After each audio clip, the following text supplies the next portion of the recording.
اگر اس جنگ کو دوبارہ مسلط کیا جاتا ہے اور عمران خان کے دور میں کیا جاتا ہے تو یہ بڑا خطرناک ہے. اس لیے گنڈا پور کو واضح طور پر اس جنگ کے مخالف کھڑا ہونا پڑے گا. یہ ایک واضح پیغام ہے. میں نے کل آپ سے کہا تھا، ابھی علیمہ خان کا پیغام نہیں آیا تھا، کہ عمران خان ایک ڈیموکریٹ ہے، وہ کوئی ایسا فیصلہ کر سکتے ہیں. اور دیکھ لیں علیمہ خان نے یہ کہا جب سوال کرنے والے نے پوچھا، رپورٹر نے، کہ عمران خان کا تو فیصلہ ہو گیا ہے تو پھر بھی سیاسی کمیٹی بات کرے گی. تو عمران خان کے حوالے سے علیمہ خان بولیں کہ وہ ڈیموکریٹ ہیں، وہ جمہوری لیڈر ہیں، ڈکٹیٹر نہیں ہیں.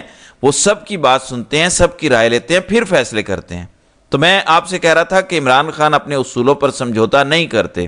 ان کے اصول یہی کہتے ہیں کہ ہم نے پاکستان میں جمہوریت لانی ہے، جماعت میں بھی جمہوریت لانی ہے.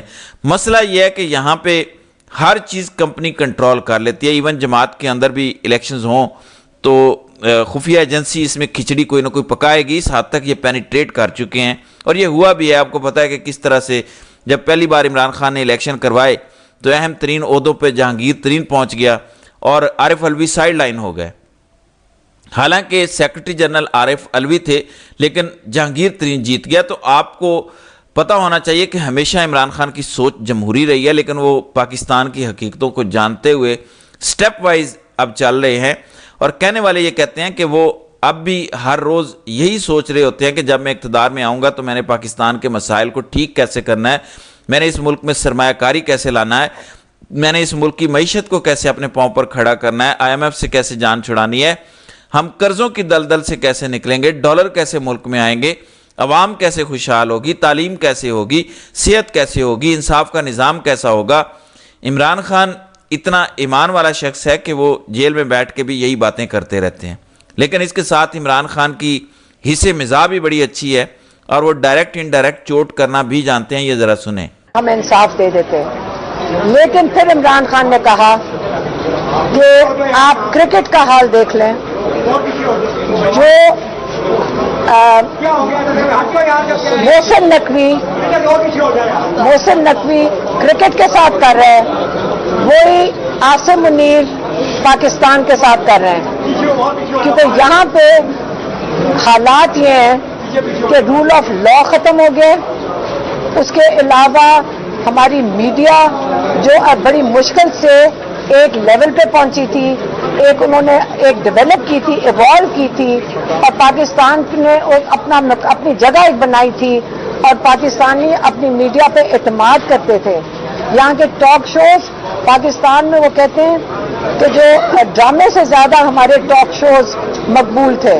لیکن اب میڈیا کا یہ حال ہو گیا ہے کہ ان کے اوپر اتنی ظلم ہی ہو رہا ہے، ان کے اوپر بھی، اور ان کو اتنا کنٹرول کر لیا گیا ہے کہ پاکستانیوں کا اپنی مین اسٹریم میڈیا پہ اعتماد اٹھ گیا ہے. تو اس لیے جی ملک کا وہی حال ہو گیا ہے جو محسن نقوی کرکٹ کا کر رہا ہے. موجودہ ملک کا وہ حال کر رہا ہے. اچھی خاصی ٹیم جو نمبر 1 جا رہی تھی، جس کے ٹاپ کے پلیئر زبردست پرفارم کر رہے تھے، اس کا حال دیکھیں اب کیا ہو چکا ہے. تو محسن نقوی اور موجودہ جیسے لوگ کیونکہ نااہل ہیں، یہ جو کام کر رہے ہیں اس کے لیے کسی قسم کی یہ ایکسپرٹیز نہیں رکھتے، اس وجہ سے یہ حال ہو رہا ہے. دیکھیں جرنیلوں کی ایکسپرٹیز معیشت نہیں، بندوق چلانا ہے. جرنیلوں کی ایکسپرٹیز فارن ریلیشنز کو ڈیل کرنا نہیں ہے، دہشت گردی کے خلاف آپریشن کرنا ہے. تو اب بندہ اپنی ایکسپرٹیز کو چھوڑ کے دوسری جگہ جب ٹانگ اڑائے گا تو وہی حال ہوگا جو کرکٹ کا ہو گیا ہے. اور نتیجہ ہمارے سامنے ہے کہ پاکستان معاشرتی، اخلاقی، سیاسی اور معاشی طور پر تباہ ہو چکا ہے. آپریشن کے بارے میں عمران خان نے جو پیغام دیا وہ بھی ذرا سنیں. کہ وزیرستان میں جو آپریشن ہو رہا ہے یہ بالکل نہیں ہونا چاہیے. اس کے بڑے خطرات ہیں کہ ایک دفعہ آپ ایسا کام شروع کر دیں جس میں بے گناہ لوگ کولیٹرل ڈیمیج کی طرح ان کو سوچا جائے کہ کولیٹرل ڈیمیج ہے، اس کے یہ چیز رکے گی نہیں.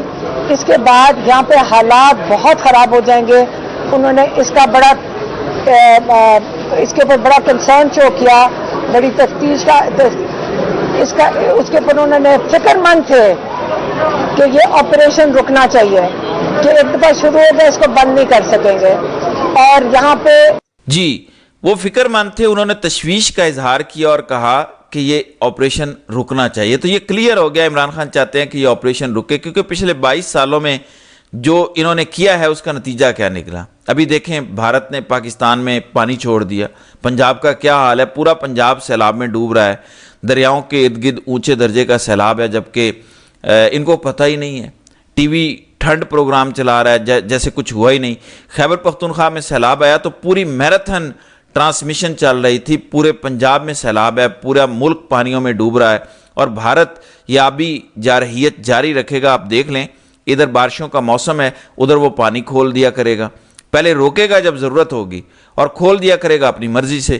جب تک ہم یہ معاہدہ اوپن نہیں کرواتے, ہمیں بھارت کے منہ میں پورا بازو ڈال کے یہ معاہدہ بحال کروانا پڑے گا, جو اس ٹائم ادارے کرنے کو تیار نہیں ہیں.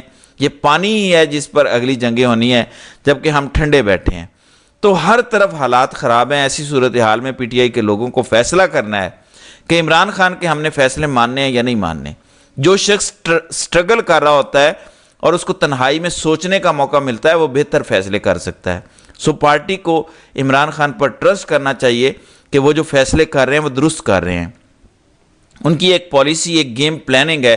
اگر آپ اس میں رکھنا ڈالیں گے تو مزید حالات خراب ہوں گے. حالات یہ ہیں کہ موجودہ کو ایک نوٹیفیکیشن تو چاہیے, جتنی مرضی خبریں چلوا لیں, جتنا مرضی الٹا لٹک لیں, نوٹیفیکیشن تو چاہیے. دیکھیں کسی بھی چیز کا قانون آٹومیٹیکلی نوٹیفیکیشن نہیں جاری کروا دیتا. آپ نے کسی جگہ کوئی آئی جی لگانا ہے, کسی جگہ کوئی افسر لگانا ہے, جب تک مجاز اتھارٹی نوٹیفیکیشن نہیں کرتی, نوٹیفائی نہیں کرتی, قانون کا اطلاق اس شخصیت پہ نہیں ہوتا. پہلا نوٹیفیکیشن تھا 3 سال کا, یعنی مجاز اتھارٹی جو کہ پرائم منسٹر ہے, جس کی ایڈوائس پہ صدر یہ لگاتا ہے, پرائم منسٹر کا فیصلہ تھا 3 سال کا. سو نوٹیفیکیشن تو انہیں 5 سال کا چاہیے. تو اب دیکھتے ہیں کہ آگے آگے ہوتا ہے کیا. تو ناظرین کرام, آپ کی اس ویڈیو کے حوالے سے کیا رائے ہے؟ آپ اپنی رائے کا اظہار کامنٹ سیکشن میں ضرور کیجئے گا.